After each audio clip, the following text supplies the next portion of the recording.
Everyone, स्वागत करते हैं आपका अपने यूट्यूब चैनल कोड कर लो पर। सोल्व करेंगे जिस जी की प्रॉब्लम ऑफ द डे। तो मीडियम लेवल की अपने पास प्रॉब्लम है। सबसे पहले इसकी स्टेटमेंट पढ़ेंगे, फिर इसके प्रोज देखेंगे, इसको करेंगे दोनों लैंग्वेज में कोड। तो स्टेटमेंट देखते हैं, सिंपल अपने पास क्या कह रही है। Given an array parent that is use to represent a tree.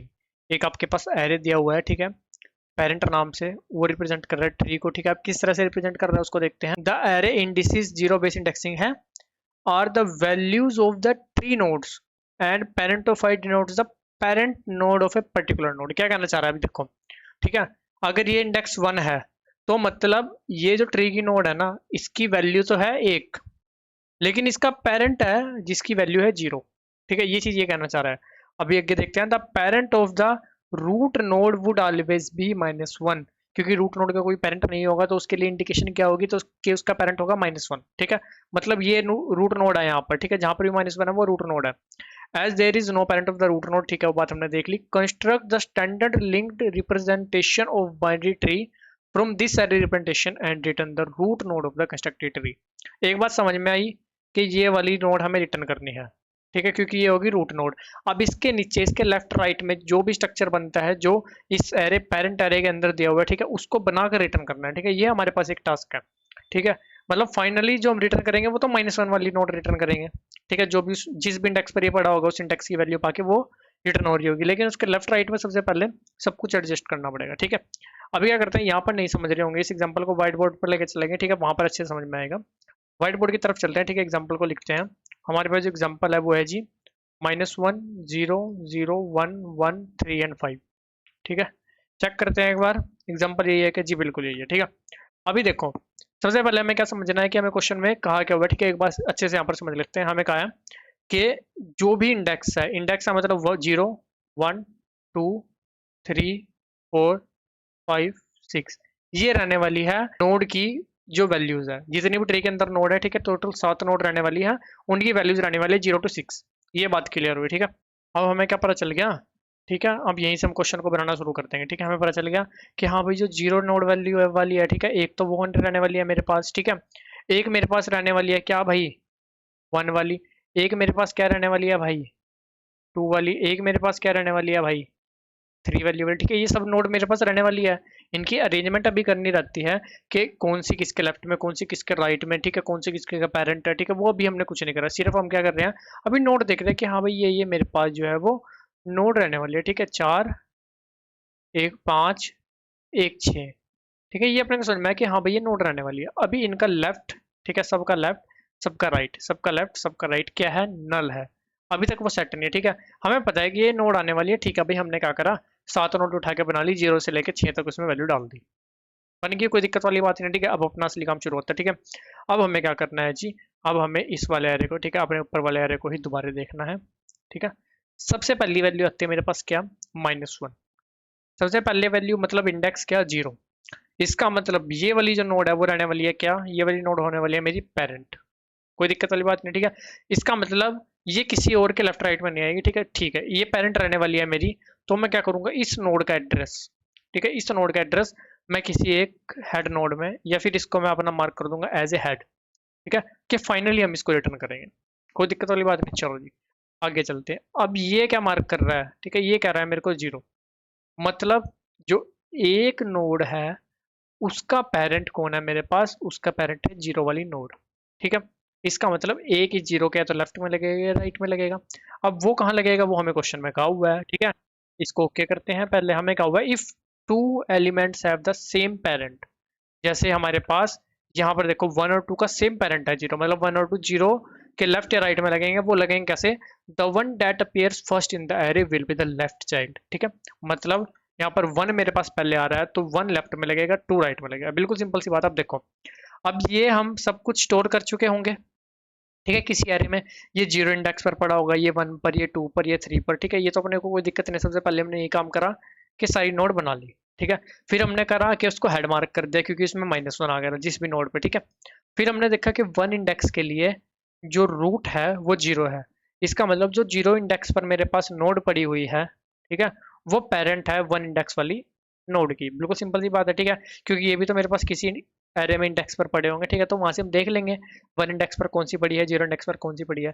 तो मैं सिंपल क्या करूंगा, मैं सिंपल 0 इंडेक्स वाली पर जाऊंगा ठीक है, उसका लेफ्ट चेक करूंगा क्या उसका लेफ्ट, क्योंकि सबसे पहले नोड मेरे को कहाँ पर लगानी है, लेफ्ट पर, वो मेरे को वहां पर कह दिया गया है नोट के अंदर, ठीक है, कि जो सबसे पहले है उसको लेफ्ट में लगाओ। तो मैं चेक करूंगा क्या इसका लेफ्ट नल है। ठीक है, इसका लेफ्ट नल है, हाँ भाई इसका लेफ्ट नल है। अगर इसका लेफ्ट नल है, ठीक है, तो मैं सीधा इसके लेफ्ट से किसको जोड़ दूंगा, 1 को जोड़ दूंगा। ठीक है, हाँ भाई मेरी तो बन गई अरेंजमेंट। ठीक है, चलो आगे चले। हमने देखा कि भाई जो 2 इंडेक्स है, ठीक है, उस पर जो नोड पड़ी होगी उसका पेरेंट भी 0 इंडेक्स वाली है, मतलब 2 इंडेक्स पर जो नोड पड़ी होगी उसका पेरेंट भी 0 वाली है। मैं देखूंगा क्या इसका लेफ्ट नल है। नहीं यार, लेफ्ट तो नल नहीं है, इसका मतलब लेफ्ट में कुछ लग चुका है। ठीक है, 2 से ज्यादा नोड नहीं लगेगी किसी के साथ भी, तो इसको क्या करेंगे, इसको उठाकर कहाँ लगा देंगे, इसको उठाकर लगा देंगे राइट में। बिल्कुल सिंपल, कोई दिक्कत वाली बात नहीं है। ठीक है, आगे आया 3 का पेरेंट है 1, 3 का पेरेंट है 1। क्या 1 का लेफ्ट नल है, अभी तक तो नल है, तो क्या करो, उठाकर लगा दो 3 को लेफ्ट में। ठीक है, 4 का पेरेंट है 1, ठीक है, लेफ्ट तो नल नहीं था, तो 4 कहाँ लगने वाला है, 4 ऑब्वियसली लगेगा कहाँ पर, राइट में।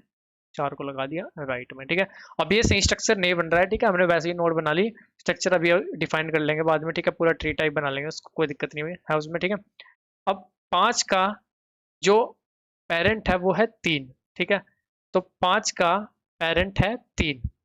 ठीक है, 3 का लेफ्ट नल है अभी, 3 के लेफ्ट में कुछ नहीं लगा, तो लेफ्ट में उठा के, ठीक है, एक बार इसको सही से लिख लेते हैं, लगा दो 5 को। ठीक है, 6 का पेरेंट है 5। ठीक है, अब 5 वाले पर हम डायरेक्ट आ सकते हैं, क्योंकि हमारे पास इंडेक्स वाइज पड़ी होंगी हर एक चीज़। ठीक है, आप 5 इंडेक्स देखोगे तो सीधा आपको ये मिलेगी, 6 देखोगे तो सीधा ये मिलेगी। ठीक है, इस तरह से हम अरेंजमेंट बना चुके होंगे। ठीक है, वो हम कोड में बनाएंगे। तो 6 का पेरेंट कौन है, 5, तो 5 के लेफ्ट में उठा के लगा दो 6 को। ठीक है, अब इस अरेंजमेंट को जो हमने यहाँ पर सब कुछ किया है उसको जाकर अच्छे से लिख लेते हैं। ठीक है, 0, 0 के लेफ्ट में 1, फिर 2, ऐसा ही है कुछ। ठीक है, 0 के लेफ्ट में 1 फिर 2। ठीक है, फिर 1 के में कुछ है क्या, देखो 1 के लेफ्ट में 3 है और राइट में 4 है ना। 1 के लेफ्ट में 3 है, राइट में 4 है। ठीक है, यहाँ पर भी एरो बना देते हैं, अच्छा लगेगा थोड़ा सा। ठीक है, फिर आकर देखते हैं 2 का खाली है लेफ्ट और राइट, 3 के लेफ्ट में है लेकिन राइट में कुछ नहीं है। ठीक है, 3 के लेफ्ट में 5 है ना, इसको बना देते हैं 3 के लेफ्ट में 5 है। ठीक है, और फिर 4 का खाली है, 5 का 1 और 6 के दोनों खाली है। ठीक है, तो 5 के लेफ्ट में 6 है, 5 के लेफ्ट में 6 है। स्ट्रक्चर जाके देखो एक बार, यही है क्या। ठीक है, 0 1 2 3 4, हाँ यही है। ठीक है, स्ट्रक्चर अपने आप प्रिंट होगा। ठीक है, अपना हमें सिर्फ क्या करना है, सिर्फ यहाँ पर इसकी कनेक्टिविटी करके, ठीक है, रिटर्न कर देना है किसको, इस साइड को। बाकी अपने आप जीएफजी वाले जाने, ठीक है, कैसे प्रिंट कर रहे हैं, इन ऑर्डर प्री ऑर्डर जो मर्जी प्रिंट करे। ठीक है, उससे हमें कोई लेना देना नहीं है, सब कुछ बढ़िया प्रिंट होगा, कोई दिक्कत परेशानी आने वाली नहीं है। ठीक है, हमें क्वेश्चन समझ में आ गया कि हमें क्या करना है, हर एक मतलब जितने भी मेरे पास टोटल नोड है सबसे पहले उनको बना कर रख लेना है किसी एरे में, इंडेक्स वाइज ही। 0 पर 0 वाली पड़ी होगी, 1 पर 1 वाली, उसके बाद सिर्फ इस एरे को ट्रेवर्स करते चलना है और कनेक्टिविटी करते हुए चलना है। ठीक है, तो इसका टाइम और स्पेस क्या लग रहा होगा, है ना, टाइम कॉम्प्लेक्सिटी लग रही होगी। अब देखो पूरे नोड को ट्रेवर्स कर रहे होंगे, ठीक है, जितने भी है, तो फैन स्पेस हर एक नोड के लिए एक नोड बना रहे होंगे, तो फैन। ठीक है, ये लग रहा होगा टाइम और स्पेस। अभी चलते हैं, करते हैं इसको C++ और जावा में कोड। अब देखो जी, सबसे पहले ना एक काम कर लेते हैं कि यहाँ पर ना n निकाल लेते हैं। ठीक है, क्योंकि हमें ये काम फिर नीचे बार बार करना पड़ेगा, इससे अच्छा है कि पेरेंट का साइज किसी n में पहले स्टोर कर लेते हैं। फिर वेक्टर ऑफ नोड, हमने देखो वेक्टर ऑफ नोड, ये जो है ना, ये 0 की 1 की 2 की 3 की, ये सारी नोड एक वेक्टर में हम स्टोर करेंगे। ठीक है, या फिर जावा में सिंपल अरे में स्टोर कर लेंगे। ठीक है, वो यहाँ पर भी कर सकते हो लेकिन हम वेक्टर में स्टोर कर लेंगे। ठीक है, यहाँ पर अच्छा है, तो हम एक टेम्परेरी वेक्टर बना लेंगे। ठीक है, TEMP बन गया जी। अब हमें क्या करना है, for int i equal to 0 से लेके लेस देन n। ठीक है, साइज कितना था इसका, साइज कितना था इसका, 7। ठीक है, 7 साइज था। 0 टू लेस देन n मतलब 0 टू 6 हमें नोड बनानी है। ठीक है, हमें सिंपल क्या करना है, टेम्प में पुश बैक कर देना है न्यू NEW न्यू नोड। ठीक है, उसमें आई क्या है, 0 1 2 3 4 5 6। ठीक है, तो टेम्प का स्ट्रक्चर कुछ 0 1 2 3 4 5 इस तरह से बनकर आ चुका होगा।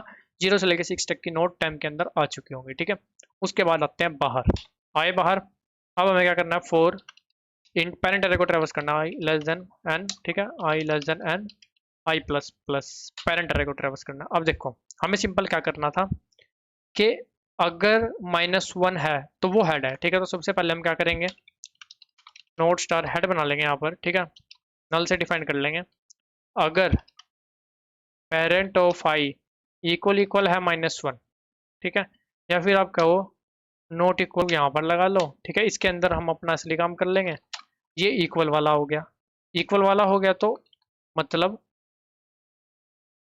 टेम्प में जो आई पर पड़ी है वो मेरी हेड है, ठीक है। अब देखो पेरेंट ऑफ आई, सबसे पहले आप parent of zero, parent of zero क्या देखोगे, ये क्या है भाई -1, इसका मतलब जीरो वाली जो नोड है वो क्या है मेरी पेरेंट नोड। अब जीरो वाली नोड किसके अंदर पड़ी है, टेम्प एरे के अंदर, टेम्प एरे के अंदर, ठीक है। तो टेम्प एरे के अंदर सेम इंडेक्स पर पड़ी होगी जीरो पर ही, तो वो मेरी क्या होगी हेड नोड, ठीक है। उसको ये हम कर देंगे यहाँ पर रिटर्न, ठीक है। अब ये इसके अंदर होगा सारा कनेक्टिविटी का काम। अब -1 नहीं है, इसका मतलब कुछ और है, कुछ और है, इसका मतलब उसका पेरेंट एग्जिस्ट करता है, पेरेंट एग्जिस्ट करता है तो देखो जैसे यहाँ पर आ गया जीरो, ठीक है। ये क्या है, ये है पेरेंट ऑफ आई जीरो, ठीक है। तो जीरो हमें कहाँ से मिल जाएगा, पेरेंट ऑफ आई, और जीरो वाली नोड हमें कहाँ पर मिलेगी, टेम्प में, ठीक है। तो हमें सिंपल क्या कर देना है, if temp of parent of, ठीक है, पेरेंट लिखना है, पेरेंट ऑफ आई, टेम्प में अगर जीरो वाली नोड, ठीक है, का लेफ्ट नल नहीं है, ठीक है। जीरो वाली नोड पर क्यों है, क्योंकि वो भी पेरेंट है किसका, 1 का, ठीक है। अगर उसका लेफ्ट नल नहीं है तो टेम्प के टीईएम के टेम्प के पेरेंट ऑफ आई जीरो वाली नोड के लेफ्ट में टेम्प ऑफ आई 1 वाली नोड लगा दो, वरना फिर टेम्प के पेरेंट ऑफ आई के राइट में 1 वाली नोड लगा दो। लेफ्ट में खाली होगा तो लेफ्ट में लग जाएगा, वरना फिर लग जाएगा राइट में। अभी क्या करते हैं, अपना काम हो चुका है, ठीक है, रन करते हैं इसको, ठीक है। कोई एरर आएगा तो ऐसी कोई दिक्कत वाली बात नहीं, उसको देख लेंगे, ठीक है। सही चल रहा है ना, इसको करते हैं सबमिट, फिर से बेटर मैंने जावा कोड लिखा वो भी आपको एक्सप्लेन करता हूँ, ठीक है। ये वो सबमिट, चलते हैं जावा कोड की तरफ। यहाँ पर भी सेम काम, सबसे पहले पेरेंट जो है उसकी लेंथ निकाल ली, फिर यहाँ पर सिंपल सिंपल एरे बना लिया, ठीक है, नोड का ही एन साइज का ही, ठीक है। उसमें क्या करा, 0 1 2 3 4 ऐसे करके नोड बना दिया, उनका लेफ्ट और राइट सब कुछ नल है इनिशियली, ठीक है। जो हमने यहाँ पर इनिशियल काम करा था सबका लेफ्ट राइट नल था, कनेक्टिविटी बाद में करेंगे, ठीक है। हेड नोड ले लीजिए, हमारे पास फाइनल रिटर्न हो रही होगी, ठीक है। अब फॉर लूप अपना लगाई पेरेंट को ट्रैवर्स करने के लिए, अगर पेरेंट ऑफ आई -1 के इक्वल आ जाता है तो मतलब हेड नोड है, उसको हेड में पुट करा, लास्ट में वो रिटर्न हो ही जाएगी, वरना फिर कनेक्टिविटी का काम करा, ठीक है। जैसे यहाँ पर ये इस वाली जीरो की बात कर ले, ये जीरो आएगा, ठीक है, तो हमने क्या करा, टेम्प ऑफ पेरेंट ऑफ आई मतलब इस जीरो पर आ गए, ठीक है, सीधा नोड पर आ गए। इस जीरो का लेफ्ट और राइट चेक करा, अगर लेफ्ट खाली है तो जो भी यहाँ पर जैसे 2 है तो उसके लेफ्ट में 2 लगा देंगे। अब इसको खाली नहीं मिलेगा क्योंकि 1 लग चुका होगा, तो ये वाली एल चल जाएगी, उसके राइट में लग जाएगा, ठीक है। बिल्कुल सिंपल सा काम है, एक बार इसको भी आपको सबमिट करके दिखा देते हैं। और गाइस दोनों कोड का लिंक और अपने लिंक्डइन इंस्टाग्राम का लिंक आपको डिस्क्रिप्शन में मिल जाएगा, चाहो तो वहाँ जाकर भी आप कनेक्ट कर सकते हो। किसी प्रकार का डाउट है कमेंट सेक्शन में पूछ सकते हो, वीडियो चले तो लाइक सब्सक्राइब भी कर सकते हो। मिलते हैं आपसे अपने अगली वीडियो में, तब तक के लिए धन्यवाद।